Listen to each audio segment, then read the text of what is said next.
Good afternoon. It's 14:31. Welcome to this week's Tele-Echo session. My name is Dr. Muyanga Namtumwa, and I'm broadcasting to you from UTH Hub. So our topic this afternoon is going to be OVC and mental health. Our topic this afternoon is going to be OVC and mental health. But before we get into this week's discussion, I would like to invite Etambuyu to do a recap of what we discussed last week. Over to you.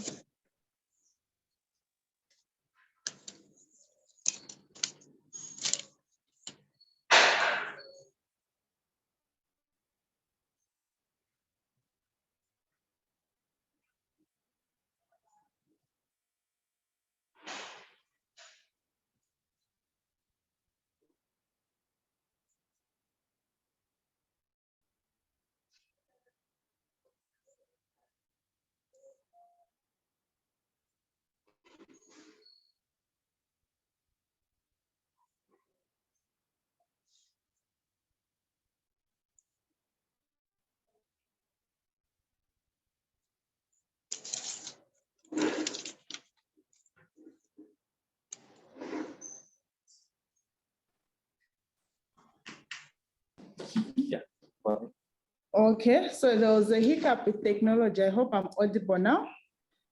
Just a quick one. Like I said, the title that we were discussing last week was HIV prevention in adolescents and young people. It was presented by Dr. Chimponda. Then the session was facilitated by Dr. James Chansa. So in a nutshell, it was discussed that Zambia has achieved the UNAIDS 99 targets by the end of 2020. However, the adolescents seem to remain behind as there is still a high prevalence of HIV in adolescents and young people, especially the young women with 2 or more sexual partners. So there were some key points to take home. The first one was it is recommended that there should be a combination of HIV prevention, increase in HIV knowledge access to sexual and reproductive health services for adolescents and young people. That is very vital. Then the second recommendation was there are various factors such as physical, psychological, social, environmental that are affecting adolescents and influence the HIV transmission. All these should be tackled. The last recommendation was that there are numerous methods of HIV prevention which are available for adolescents and young people, but access to these products must be enhanced. And then it was highlighted in board that for this program to be successful, to achieve this, we should enable adolescents to protect themselves and become advocates for HIV prevention. That was just a quick recap. Over to you, Dr. Myangana. Okay, thank you so much, Etambuyu. Such a thorough recap of what we did last week. So I would like to acknowledge the presence of our didactic presenter, Mr. Chimponda, and also our panel of experts, which includes Dr. Benevivi, Dr. Mubiana, Dr. Angel Chirwa, Dr. Lugano, and Virginia Chimunya. Just a reminder that we should observe eco-etiquette even as we go on with our meeting. So let's ensure that our mics are muted unless we are on the floor. And also, I would like to urge us when it's time to participate, may we fully participate. Mr. Chimponda, are we ready to get into the didactic presentation? Yeah, sure. If you give me 2 minutes, I just want to take a seat, and then in 2 minutes time, I'm good to go. Thanks. Okay, thank you so much. Oh, yes, we can hear you. Hello. Can you get us? Thank you very much. Just in those 2 minutes, then we are. Yes, I can get you audible and clearly. Okay, since we are waiting for our presenter, I think we can just go over how to join a breakout session. with Chimponda, since we have more people that have joined us.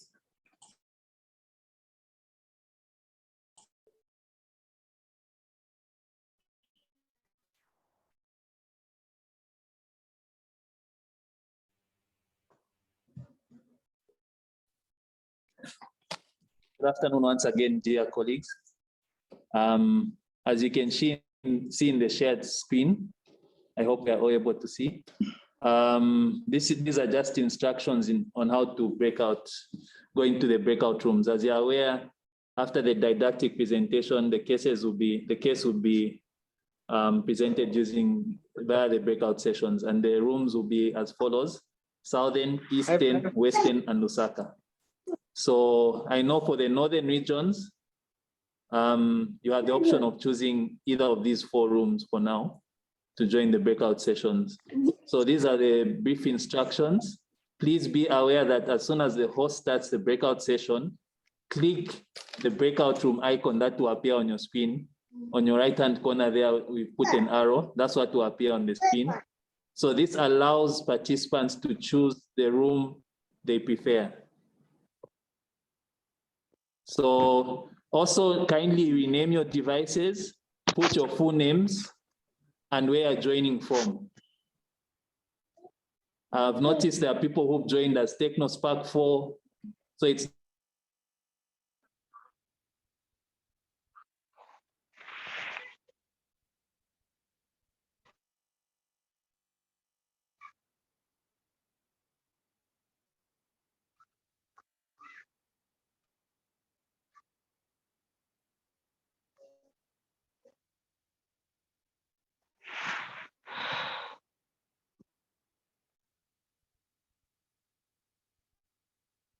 the internet. So this just gives you brief instructions on how to join the breakout room. If you have challenges, please feel free to reach out. But I'll explain these instructions again just before we break out. Thank you so much for your time. Thank you so much, Chimponda. Mr. Chimponda, are you ready now?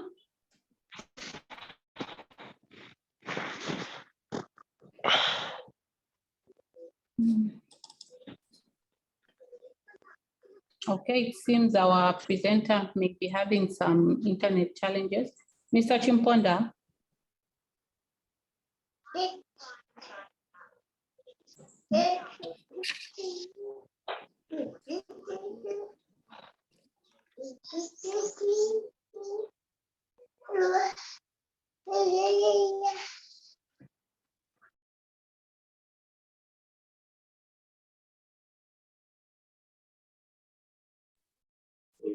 Okay, maybe we just check, just a quick check on our panel of experts.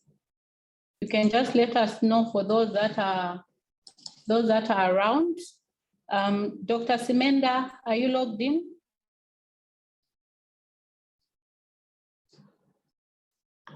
Okay, Dr. Benevivi, are you available?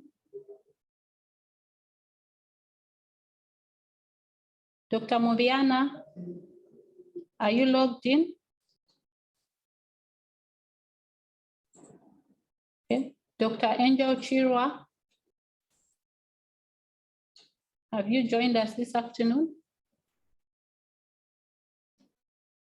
Virginia Chimunya.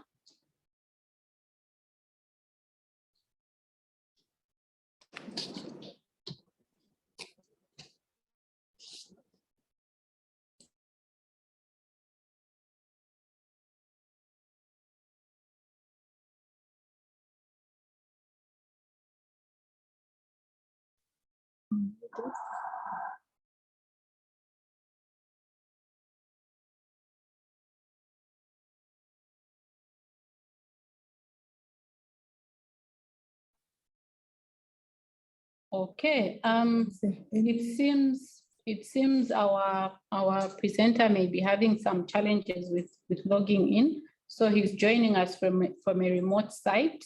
So just so that we keep the ball rolling, please remember to register. I think the registration link has been shared in the chat. And also would like to hear from the network. How have you been finding the echo sessions so far? Have they been helpful? Okay, so we've gotten a message from Mr. Chimponda to say he's ready. Okay, thank you so much, Mr. Chimponda. Welcome to this afternoon's echo session.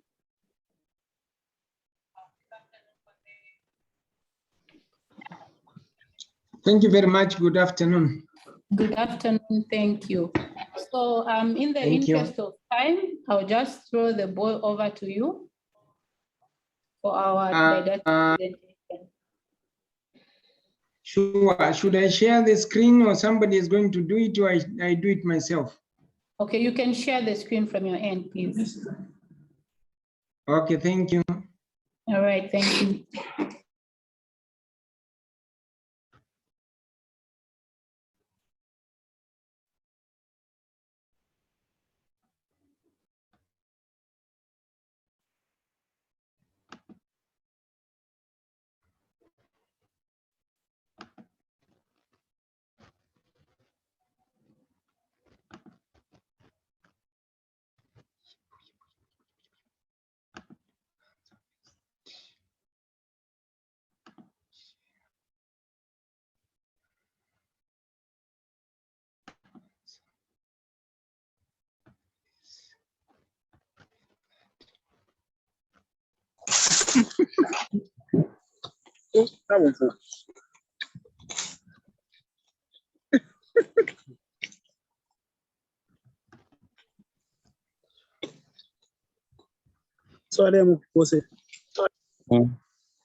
Are we able to see the screen? Yes, we can see it. Yes, we can see the screen. Thank you very much. All right. So thank you very much for this opportunity to share a part of what we want to discuss this afternoon. And as we all have seen that our main objective this afternoon is to look at the common psychosocial conditions in children living with HIV/AIDS, but also to highlight some of the mental health issues on the quality of their life and also the success around the ART adherence. And then also to look at the issues of OVC services scaling up plan in Zambia. So I'll be discussing some of these objectives. So basically, when we look at some of the common social conditions that we can maybe discuss this afternoon, we discovered that. Yes, please. Mr. Chimponda, Dr. Miangana here. Sorry to interrupt you, but could you kindly put the presentation in slideshow? It's not in slideshow? No, it's not. Okay, let me try. Okay, let me just go back. See.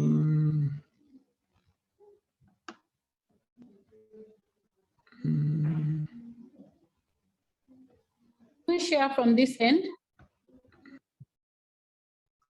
Yeah, maybe you share from that end. I think there must be something wrong with my. Okay. Okay.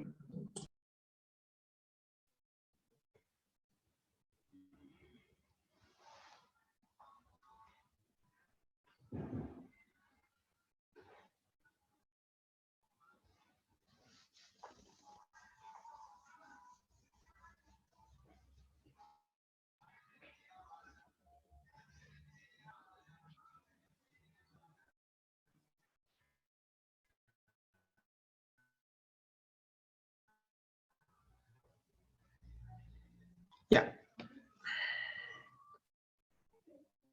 Sure. Okay, we can go to the next slide. I think that is the one I was just starting to share.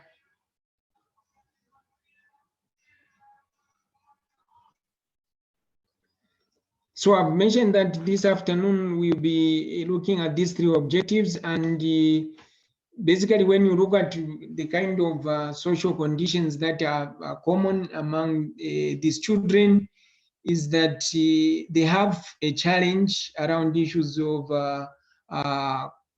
cognition. This challenge is the result of taking medication. In most cases, our experience, it demonstrates that a lot of the children that have these challenges of cognitions are those that are living with caregivers or parents where there is non-disclosure of why children are not taking this medication.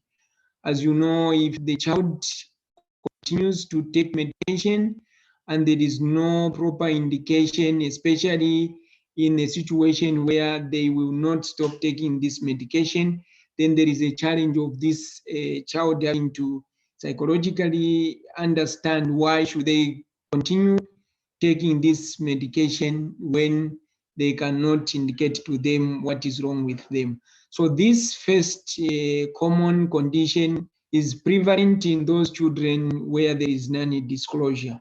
Of course, there are behavioral challenges or problems because most of the times these children might not be able to do what other children are doing. For example, there are certain times when they would love to go out and hang around with other children, but because of their situation, normally they would not join other children for other activities.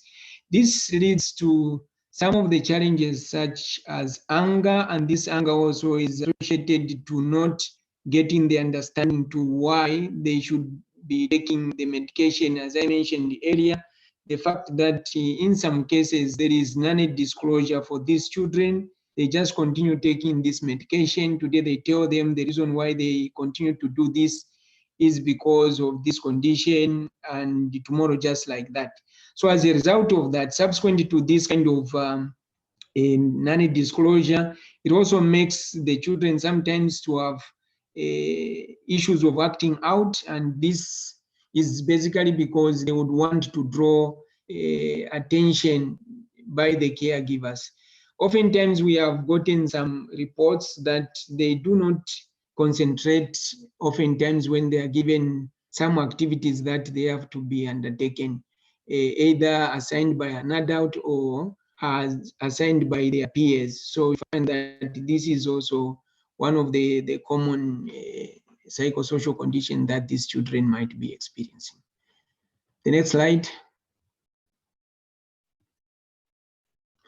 Of course, these conditions become more problematic if the parents or caregivers are using substances. As you know, part of what we expect is that parents are supposed to provide supervision, but also certain skills that are required when these children have certain conditions. But if parents normally are under the influence of substances, it becomes very difficult to provide that supervision, and hence it actually have an impact and influence the coping skills of these children in some community settings. So basically, this is a very, very big challenge also that we have encountered when we are working with these children. Of course, the issue of polyvictimization is very high, maybe higher than what we might be reporting, because we haven't yet done maybe research looking exclusively at what could these children be experiencing as a result of the challenges that they have. So you find that most of the abuses that these children experience includes this that have been reported. As you see, some of the research indicators that we conducted in the past. So again, here we are just emphasizing that abuse is part of the psychosocial condition that also these children suffer as a result of the conditions that they have.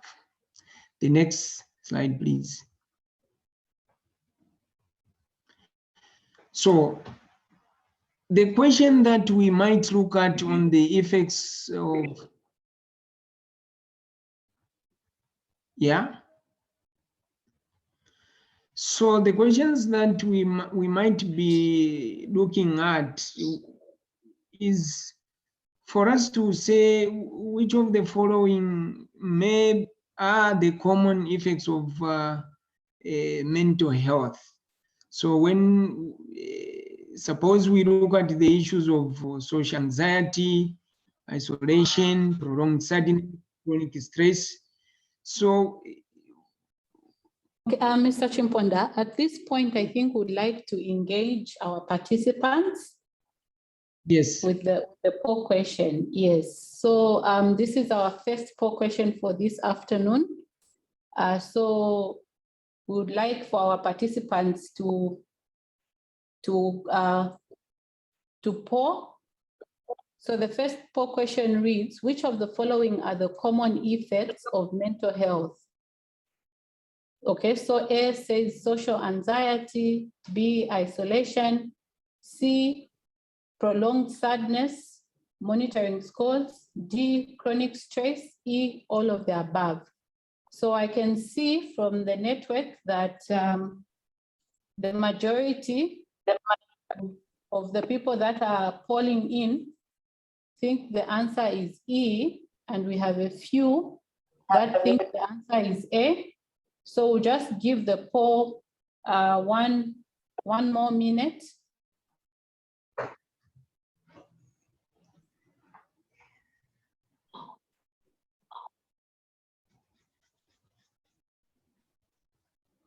Okay, let us pour in. Let us answer the question.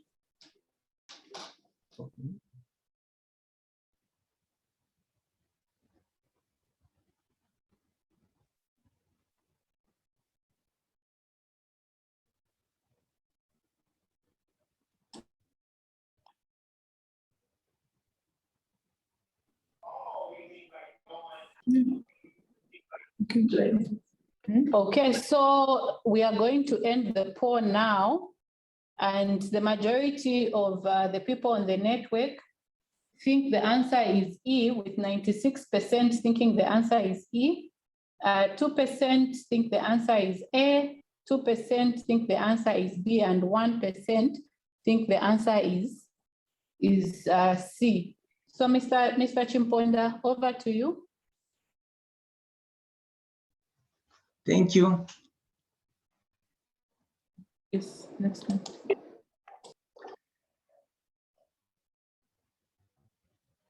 Yeah, basically, as we have seen, people have indicated already in the polls, when we look at some of these effects of mental health.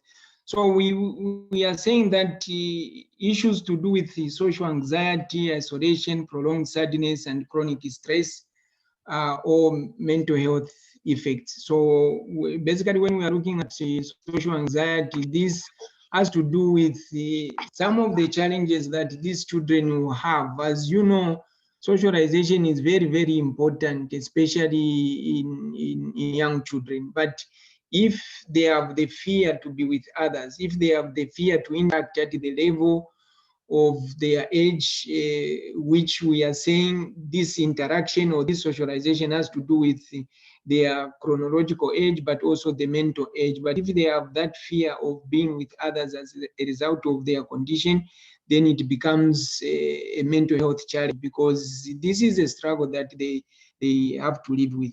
And this will lead in issues of isolation, which is very much to do with withdrawing.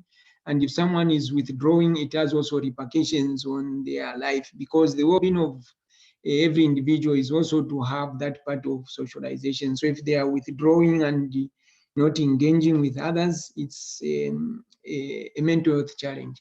Prolonged sadness in itself is a challenge in the sense that it can lead to other things. For example, it can also be linked to chronic stress, but also it can cause other issues, including depression.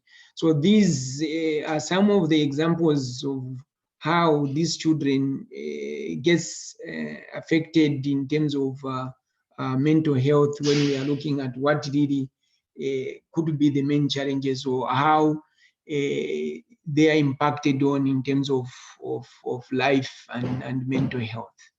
The next slide, please.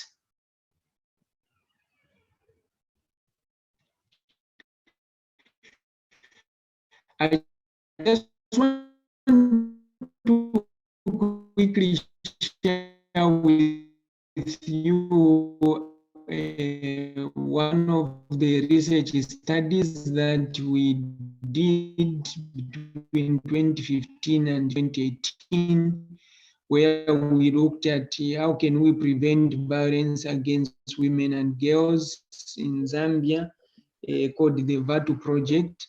And in this one, it was a randomized control trial. So this basically the focus would be, does children get affected when the parents are also using other substances? The next one, please.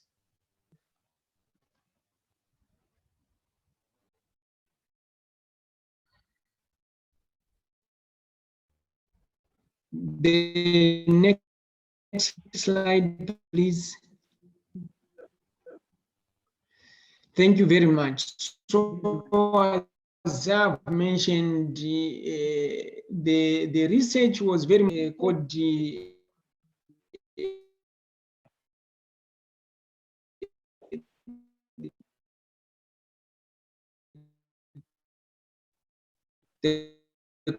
common elements. We go to the previous one before this one.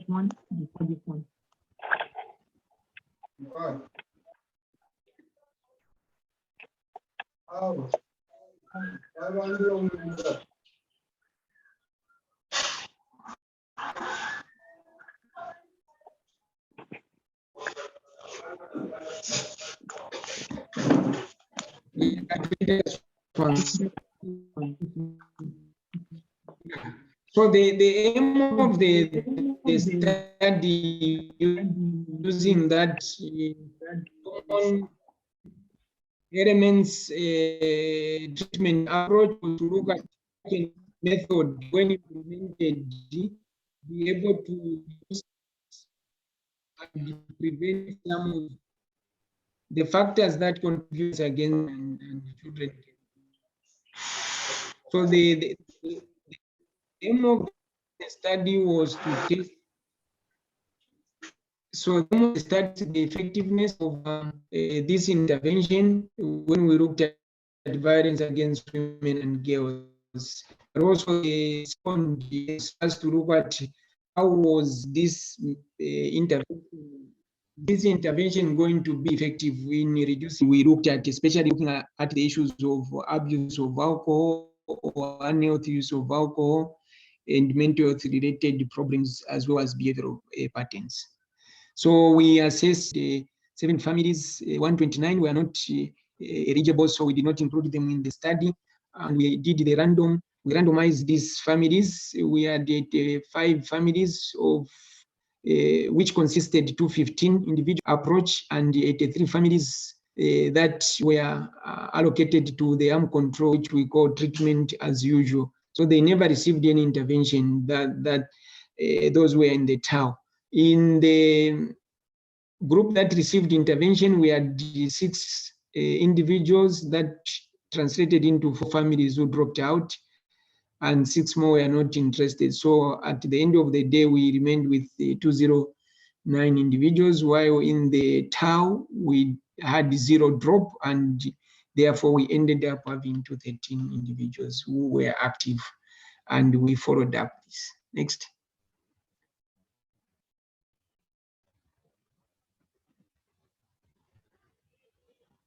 So the design was that we, as I mentioned, we randomize, and the inclusion criteria to participate in this research was that we wanted an adult male and female who are in a relationship and 1 child, and this child should have been between the age of 8 and 17, and this should be living in one of the study sites we had in Lusaka. But what we are looking for also in the female was the report of moderate amount of violence as measured by our score.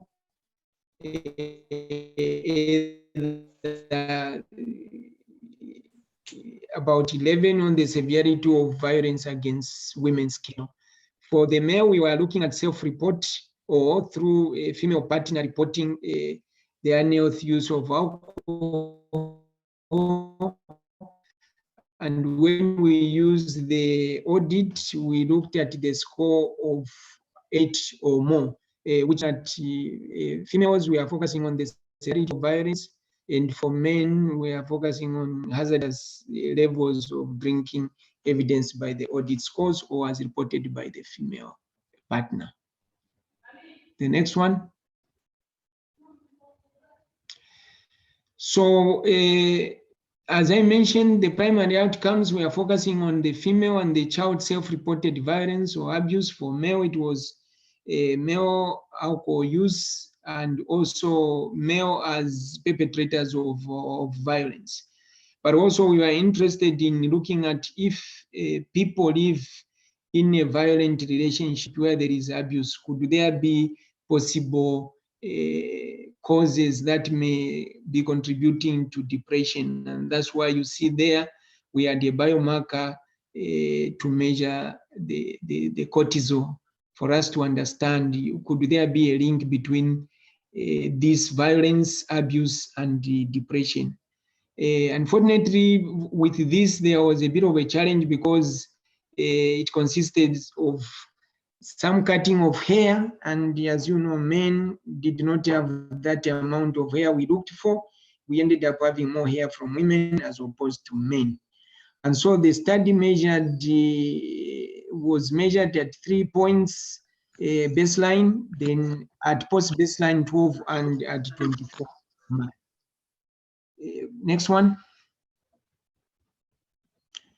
So this was designed to be participated in form of a group, and the people were assigned to zones, and then people were randomized to SITA and CATS groups for men, meaning that these were the ones receiving the dose on substance abuse, and for women as well, they attended the group facilitated the therapies using SITA, but for children, they were in 2 or 3 groups also who received intervention from SITA alone. So if you can see, for both male and female adults, they received a dose of SITA in the alcohol intervention, but for children, we just focus on SITA.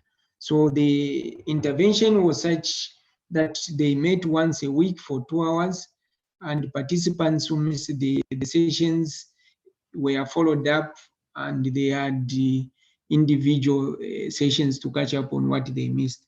And this intervention ran for about 8 to 12 sessions. The next one. So with this, we are just trying to demonstrate what normally was part of the indicators that we are looking for. For example, if you look at the age group, the majority were those women aged 26 to 35 that participated. And if you look at the relationship to the partner, majority of those were married at 39. In terms of education, you would see that they had the lowest form of education was primary level, actually. And then in terms of employment also, you could see that a lot of them were unemployed. So more than 50%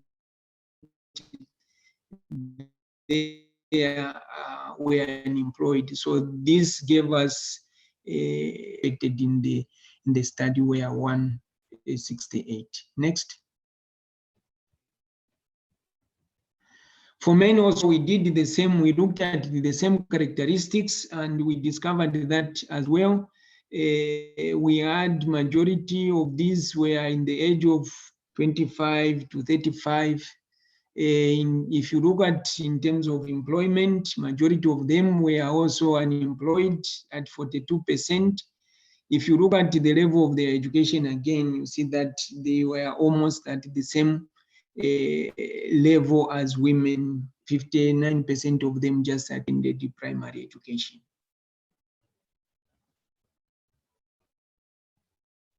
The next one.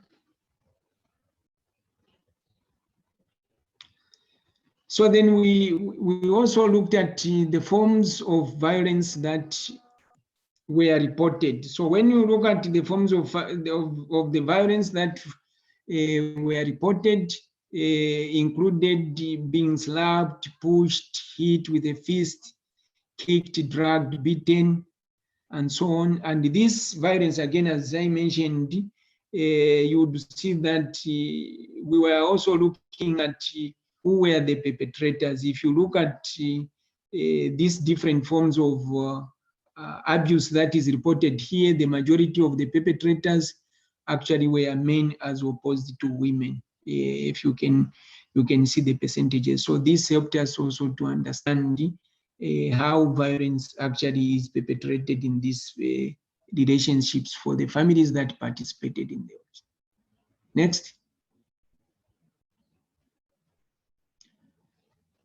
The same, now we looked at the issue of substance abuse, and also here the substance abuse as reported by either audit scores or by a female partner. So again, you see that the highest form of hazardous drinking was by men. So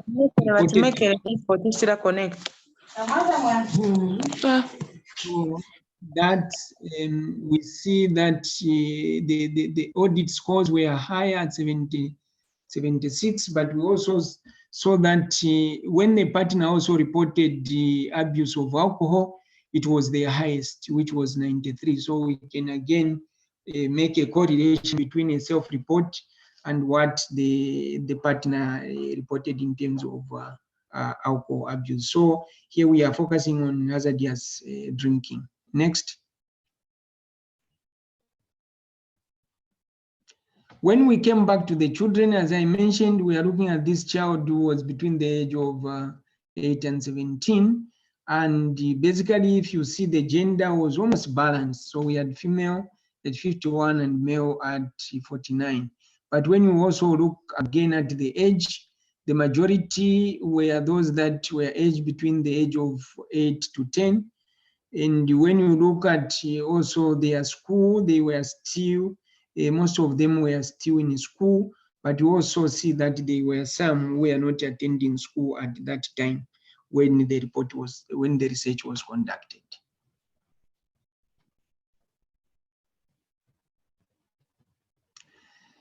What did we find out with these 92 children? The 92 children reported the traumas that they had suffered subsequent to living with the parents that were using either alcohol or they were living in a relationship where there was violence. So you could see that the forms of trauma that was reported was mostly the physical one, the verbal or emotional abuse, sexual abuse, but the one that was really very high was when we looked at what were the post-stress disorders, the post-traumatic stress disorders which these children experienced as a result of living with this kind of parents. It's also interesting to note that there was a report of alcohol use among this age group. We are talking about the 8 to 10. And you see basically that also for those that use the alcohol, the male, again, the percentage of the male was higher than those of females. But you can also check that some of those children that we included were HIV positive. The next one.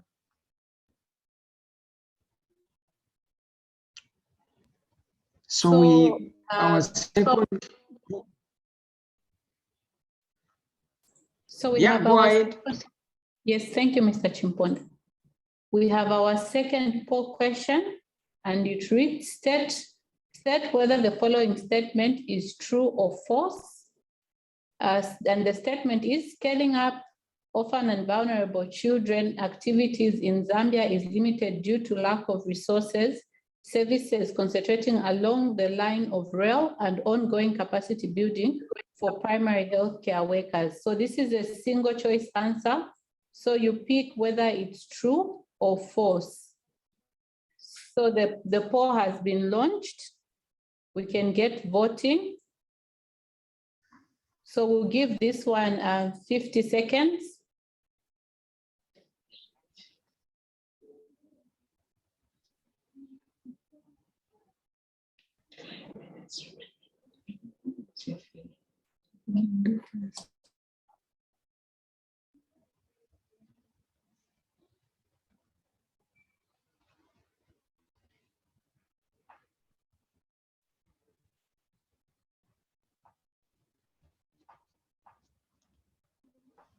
So only about 36% of our network has participated.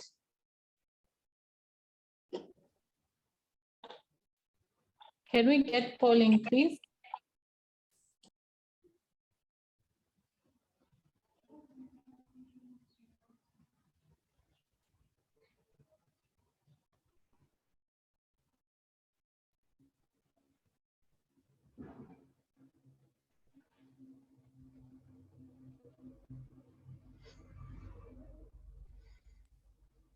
Okay, so we are closing the poll now. So those last minute votes can come in, or is it last second votes? Okay, we are closing the polls now.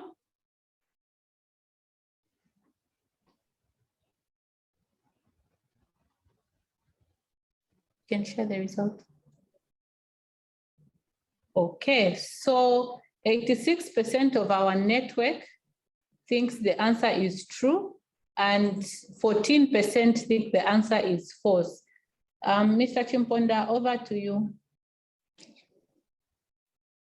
I think we can go to the next slide.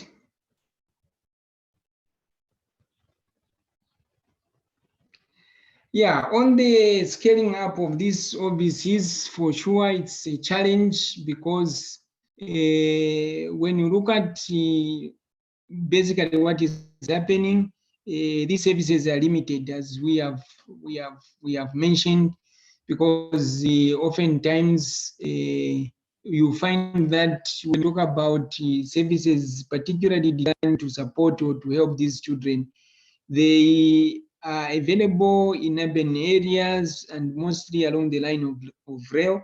But when you go to rural settings, it's very difficult to find this kind of individualized services for these children. Of course, the issue of lack of resources and human capital is a huge one, because you find that the ratio of those that are supposed to be attending to these issues in terms of human resource versus the demand is higher as compared to the human resource, but also the finances that are required to support this kind of services. As I mentioned earlier, a lot of these services are concentrated along the line of rail. As I'm talking to you, I'm in Nirubwe. I've been in Nirubwe, I'm in Zambia, I'll be going to Kasaba, and you can see basically that these services are really a challenge in rural areas.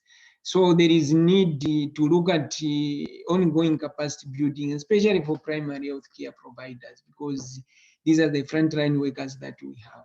Next.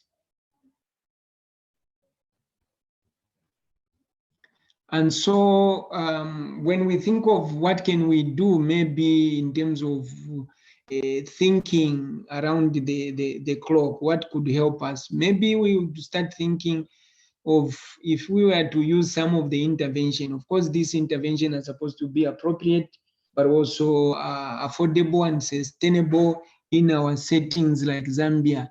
And we are thinking if SETA was adopted as one of those models, could help a lot, because when you train one person in SETA, they will be able to address a range of mental health challenges that people have in life, starting with depression, anxiety, trauma, grief and loss, but also substance abuse in adults.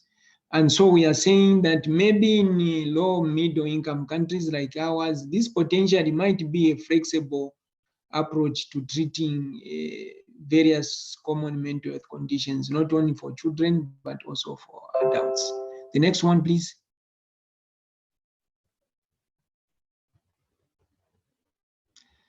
So what could be some of the perceived challenges? Our perceived challenges would be something around the limited resources, this issue of resource mobilization is a very big challenge, because if you are thinking of resource mobilization, these should be resources that should help us to make sure that our implementation is sustainable.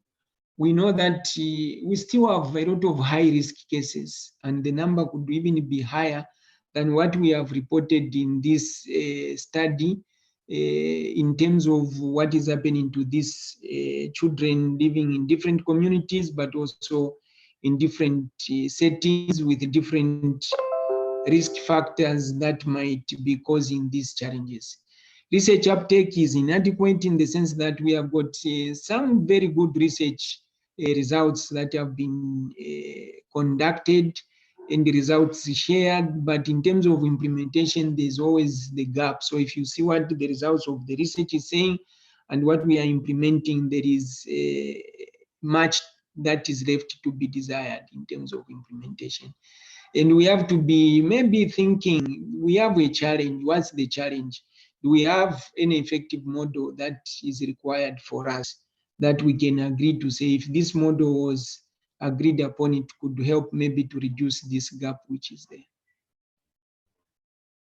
Next.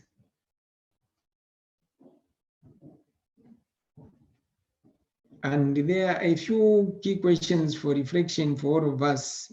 Of course, one of them is, do we have knowledge on the extent of the current existing gaps in terms of service delivery subsequent to this discussion we have had this afternoon? If yes, do we have plans to address these challenges? And then are we aware of the sustainable model that can improve and strengthen the service delivery, especially to these children that we are looking at today? Thank you.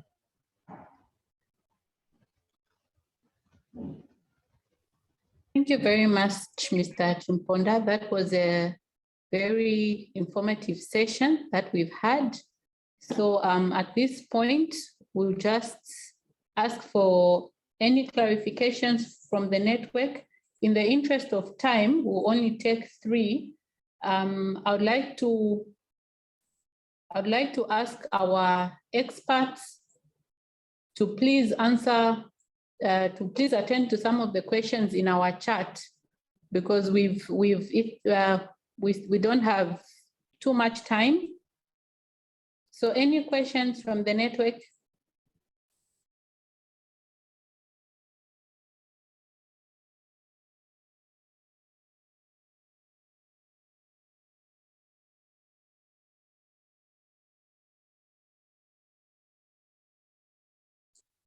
As we are waiting for questions from the network, Western Province, kindly prepare your case. Monica Piri.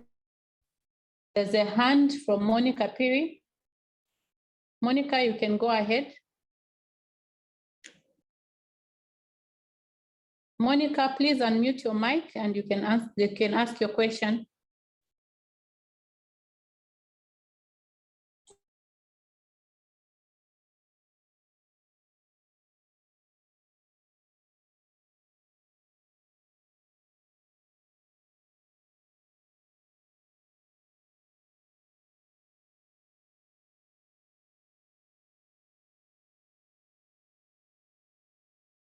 Since there are no questions from the network. It was just a mistake.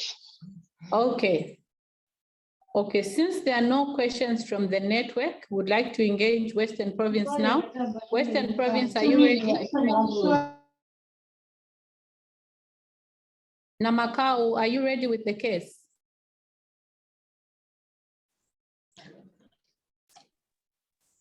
Good afternoon. Yes, I'm ready. Okay, you can go ahead. I don't know if I'm sharing from my end or that side. Yes, you can share from your end.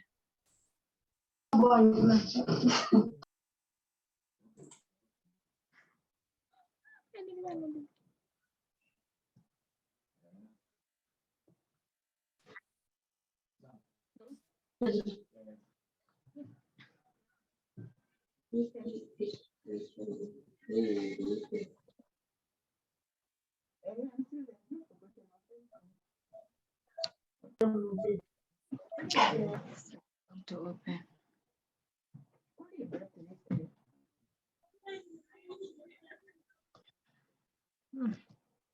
Okay. All right.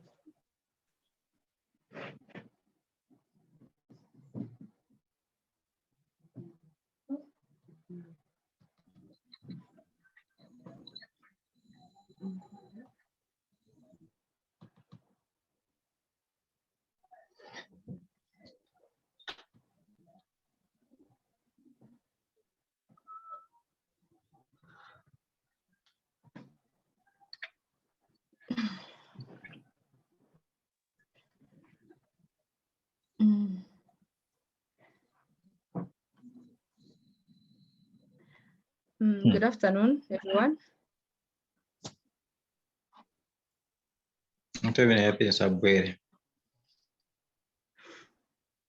Natalia.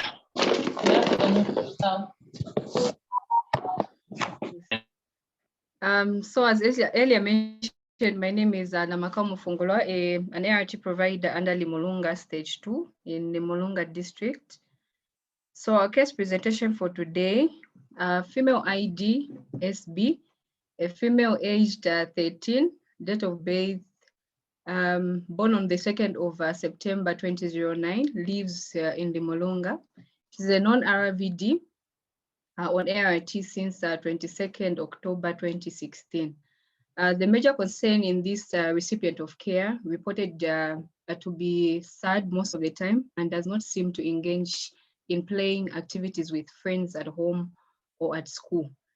Adherence in this client has also been noted to be suboptimal, and usually for most of her ART reviews, she comes unaccompanied. On the social economic history, she's a grade 7 pupil, double orphaned, lives, she currently lives with an employed divorced grandmother most of the time, but at other times she shifts to goes and stays with an auntie. So the auntie in question where she shifts to is deaf, unemployed, single, currently breastfeeding on ART, and also has a high VL, was recently diagnosed with cervical cancer some weeks ago. There is also an uncle in the household where the client stays, who is 25 years old, unemployed. The uncle is psychotic. The times when he has the episodes of psychosis, there's also violence that interferes with the child's ability to take ARVs. On examination, this was done on 16th February 2022. The general condition was good, febrile, not pale, jaundice, or cyanosed. She wasn't in any respiratory distress. The temperature was 36.3. The weight currently is 29 kg. Her height is 138 centimeters. Her BMI is 15.8. The chest was clear, the CVS and the abdomen are all normal. Then the mini mental state examination that we did on her, the appearance, she's not well groomed with minimal hygiene. She appears shy. On the behavior, she usually doesn't maintain a good eye contact even when spoken to. And on the attention and concentration, it's poor. Usually you have to arouse it. She usually appears as though she's someone in deep thought. Her mood is low.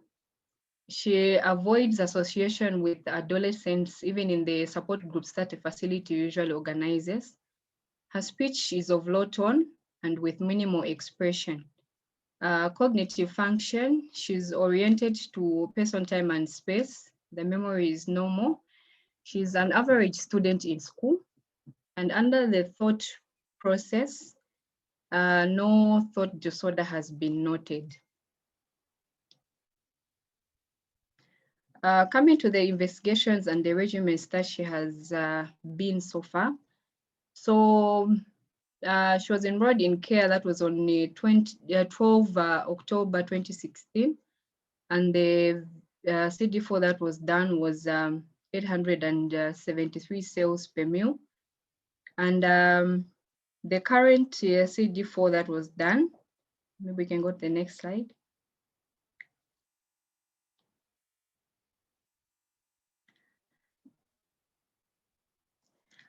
Okay, so the other investigations that were done, so the current CD4 that was done on 20th December 2021 is 603 cells per mil.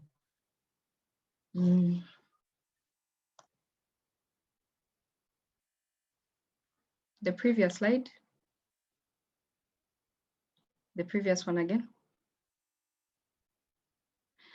So the other investigations that were done on baseline, also the AST was 40.4, the ALT was 20.8. Then another one was done on 19th December 2019, which is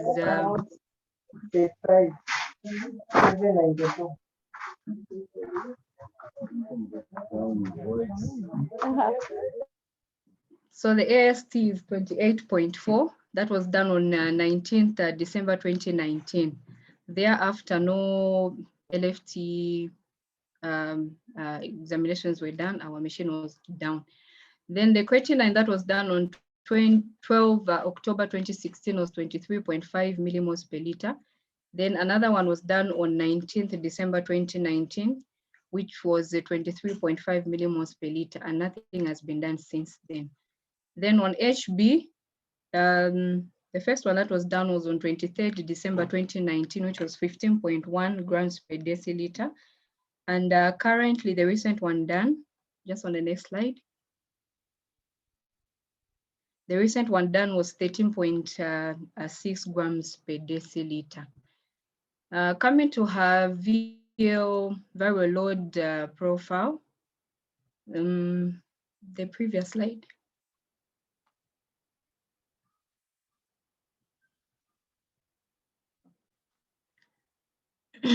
So the first VL was done on 17th July 2019, which was 1,612 copies per mil. And then the next one was done on 23rd December 2019, which was 12,080 copies per mil. The other one was done on 20 April 2020, which was 1,402 copies per mil. Then the other one was done on 19th June 2020, which was 4,704 copies per mil. Then the other one was done on 28th September 2020, which is 8,229 copies per mil. The next slide. Then in 2021, the first VO done was on 11th February. The first one done in 2021 was on 11th February 2021, which was 2,360 copies per mil. Then the next one was done on 18th May 2021, which was 1,218 copies per mil. Then on 17th July 2021, it was 3,185 copies per mil. And the last one that was done on 3rd December 2021, it was 4,140 copies per mil. So coming to the regimens that she has been so far, the previous slide. Initially, when she was initiated on 20 October 2016, she was put on Septrin for prophylaxis. Then she was initiated on ART on 26 October 2016 on abacavir, lamivudine, and efavirenz. She was on it until 10 February 2020, when she was put on abacavir, lamivudine, and lopinavir. Then the next slide. Then she was put on 20 September 2021, she was put on tenofovir, lamivudine, lopinavir. Then the recent one, when she came on the visit on 20th December 2021, we put her on tenofovir, lafenamide, imitriptyline, and dolutegravir. And currently note that the team acknowledged the child's unsurprised VO and the prior lack of ART optimization. And remedial measures have been instituted, and the child remains under close monitoring. Now our questions. Our first question that we have is, how can suspected depression in a child be managed in the ART clinic? Then the second one is, what social support systems are available for referral of clients like this in districts without OVC partners? The third and last is, what strategies can we use to improve adherence in this recipient of care? Over. Okay, thank you so much, Namakao. So in the interest of time, we will not break out into different breakout rooms this afternoon. We will just have one discussion. So are there any questions or clarifications on the case that has been presented?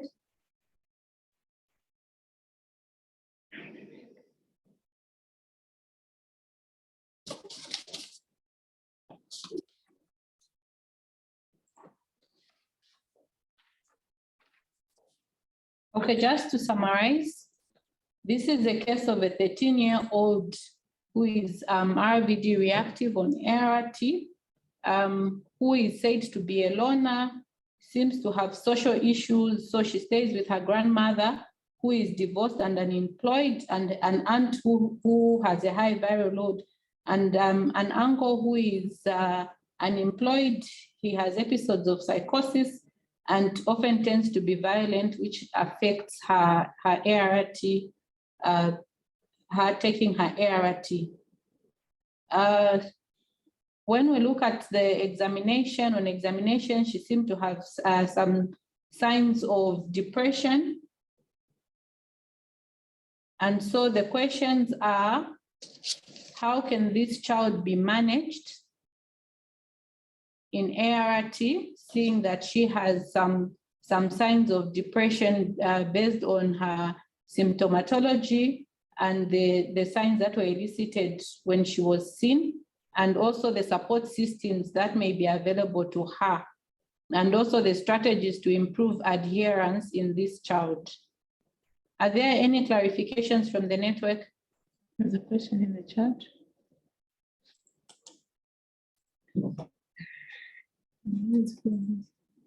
From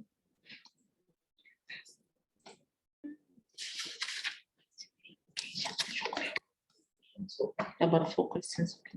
Okay, so we have some questions and contributions in the chat. The first one is from Veronica Mumbi, who says, if you have anyone trained in SITA, let the child be enrolled to therapy for depression. Then we have a question from Abishai. Abishai says, what criteria was used to change regimen? Okay.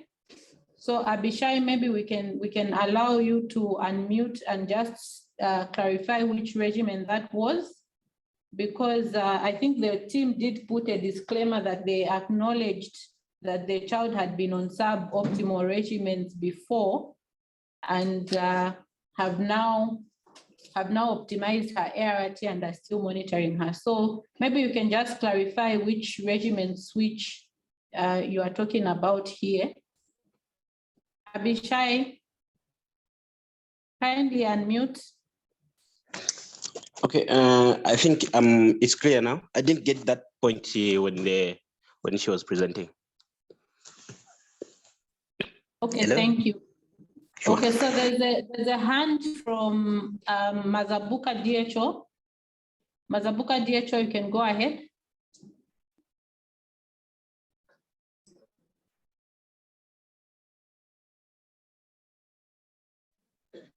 Mazabuka DHO, kindly unmute. There is no information given on ART. When was the child enrolled on ART? Okay, I'm sure the Western Province team has taken note of that question. The number of questions is from the chat. Okay, so more questions from the chat. We have Musana, who says, may I know the weight progress of the child? So Western Province, please take note of those questions. So we'll be answering 3 at a go. Then there's a question from Dr. Zimba, and it says, have you considered doing a resistance profile in this patient? So I think we can start with those 3. So the first one is information on EAC. The next one is on weight progression of the child, and the third one is on resistance profile for the child. Western Province, over to you, Namakau and team.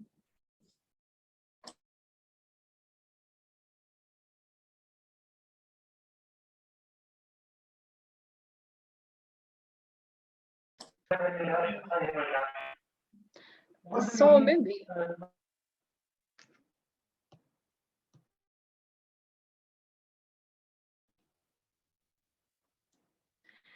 or maybe just to report something on her weight progression. Maybe just to say from 2020 November, from 2020 November, okay, from the initial one that we have here, that we have 23 kg, that is September 2019. Then we have January, which was 23, 2020. Then 24 kg in March 2020, 24 still in May 2020. Then September 2020, it was 27. Then November 2020, it was 28. Then March 2021, it was 29 kg. Then she went to 30 kg in May 2021. Then July, she came to 28 kg, 2021. Then September 2021, she went to 35 kg, and the current one is 29.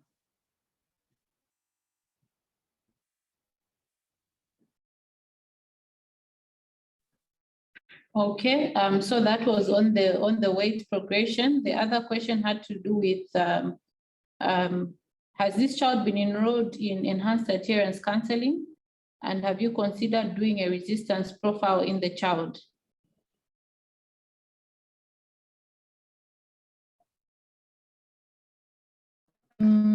So the child has been enrolled in EAC. We are currently managing her using the December viral load, which was done on 3rd December 2021. So we are still thinking of doing the resistance testing, but the issue of adherence is still at hand. So we are hoping that while we are still monitoring her, when adherence is determined, then we can consider the resistance testing.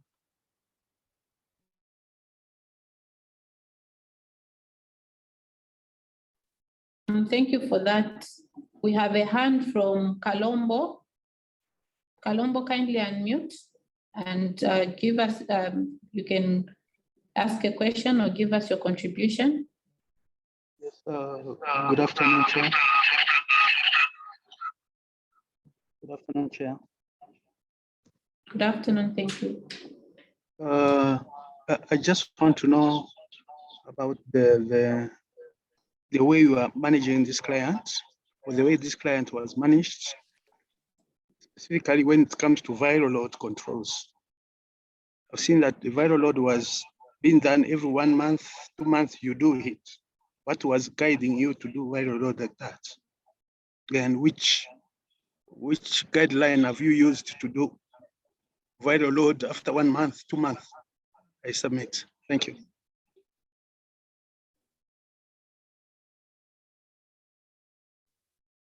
Thank you for that question, but I would also like to guide the network, seeing that this discussion is OVC and mental health.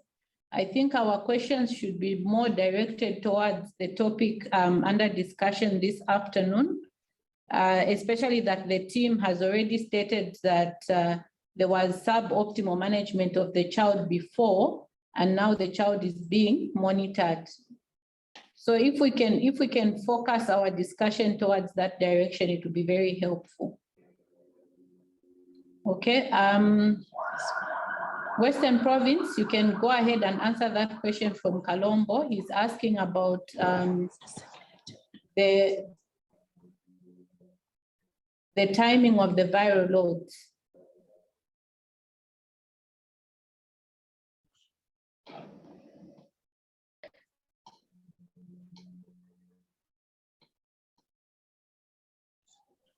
Amakau, are you still on the call?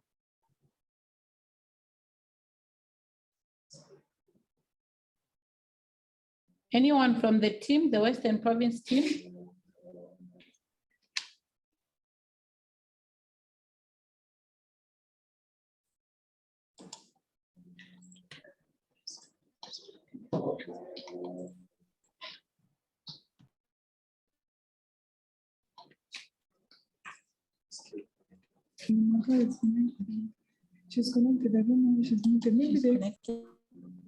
Okay, maybe we can get, at this point, would get a contribution from our experts. How would we best manage this child?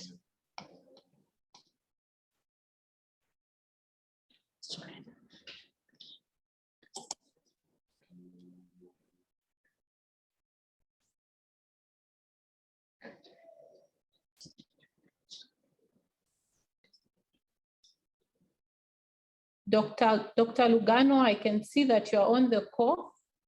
Do you have any contribution towards the case? So I think here we're trying to look at the OVC and mental health.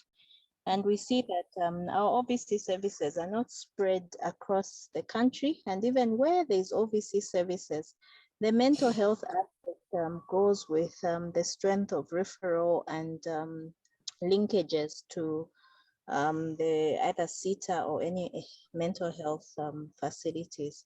So I think the issue here was to say, how do we manage this girl? And where do we refer to? What do we do for such a situation?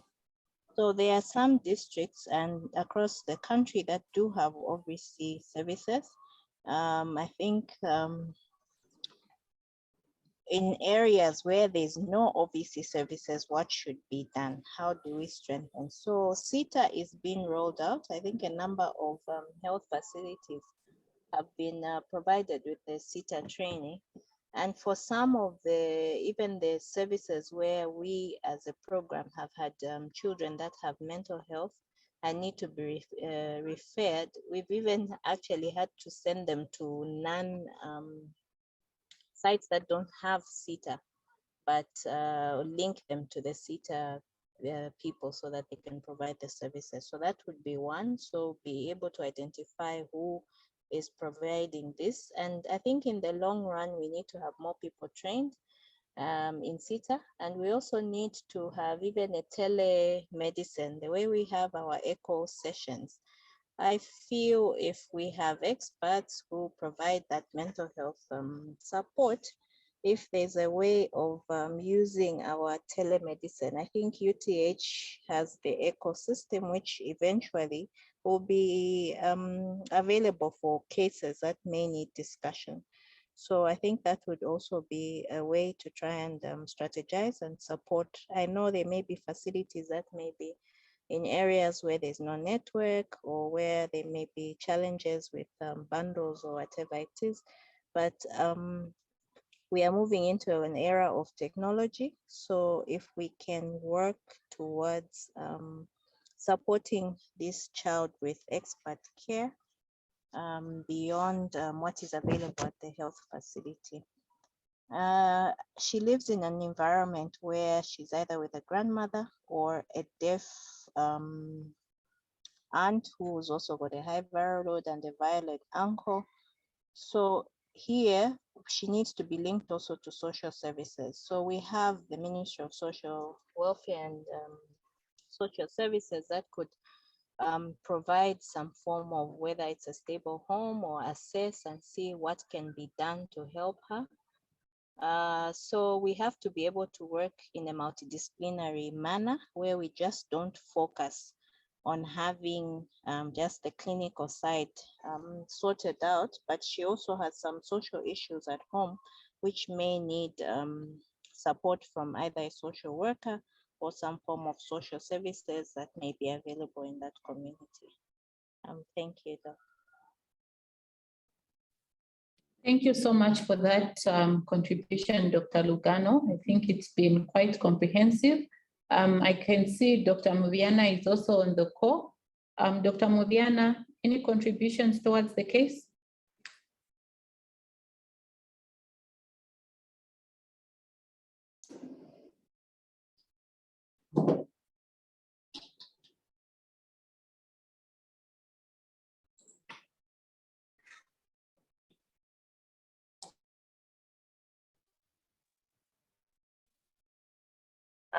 Thanks very much. I'm sorry, I'm on the road with very low battery. But just to add to Dr. Lugano, just to agree with Dr. Lugano, indeed, we need a multidisciplinary approach. And I would also want to just consider the home where she lives in if she's been sexually abused. I know there was mention of violence by the uncle who is mentally disturbed, but I think we should also consider the possibility of sexual abuse and try to interrogate and find out if there's anything else going on apart from the physical abuse. That's my only addition, but indeed it has to be multidisciplinary. Thank you. Okay, thank you so much for your contribution.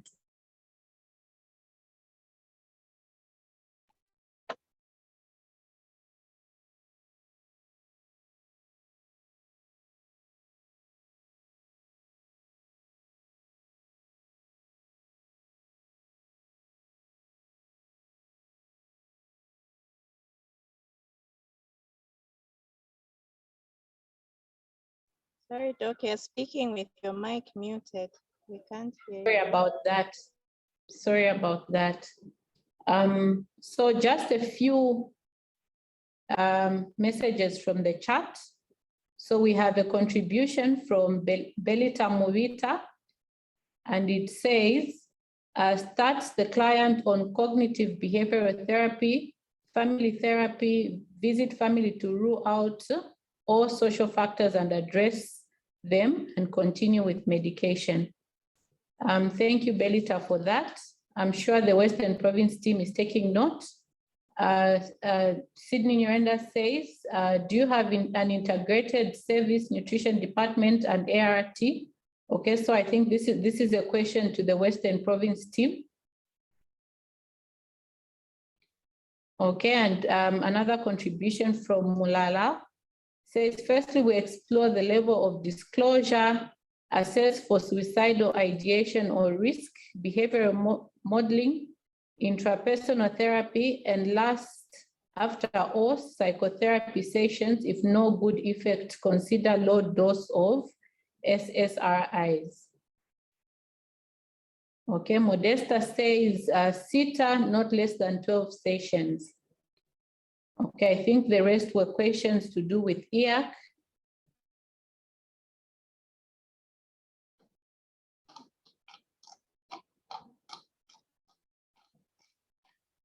Okay, I think just to wrap up the session, we'll ask our presenter to just wrap up the case for us and give his contribution. Mr. Chimponda.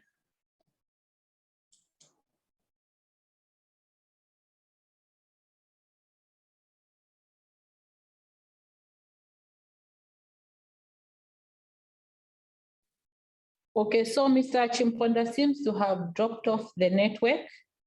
So I think in summary, from what our experts have discussed, is that this child needs a multi-sectoral approach. So there's the clinical side, there's the social side, and also there's the psychological side, which we need to look at and to ensure that all the needs are met. So we need to work with the agencies and the resources that are available in our district, so that all these aspects of the child are met. Any contributions from the team from Western Province?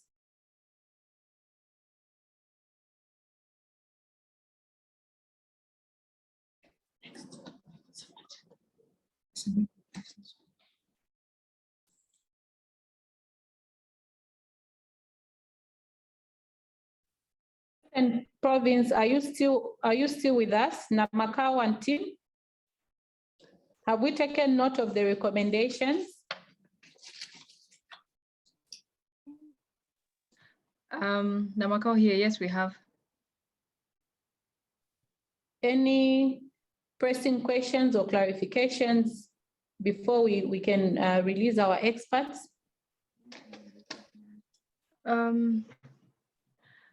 Or maybe I'm still seeking clarity on our first question. Like since in Limulunga we don't have the OVC services, even maybe our social welfare is not that much functional. How? Maybe I haven't just gotten a clear picture on how we can go about it just to link this child to some help. Okay, Dr. Lugano, the team in Western Province feels they have not really gotten an answer on their first question. So they are wondering what services in Limulunga, Western Province, are available for them to be able to help the child.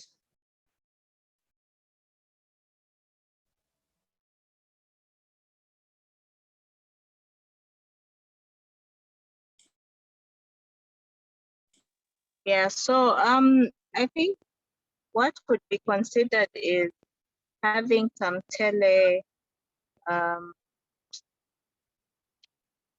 sort of interaction. So as I mentioned, there's a way you could have, I'm sure you have some internet or even some phone support. We could link so that this child can undergo some session using the tele model or using the tele aspect. So if we can be linked to, well, I can connect myself to help them see if they can get the CETA services via tele or via phone or something.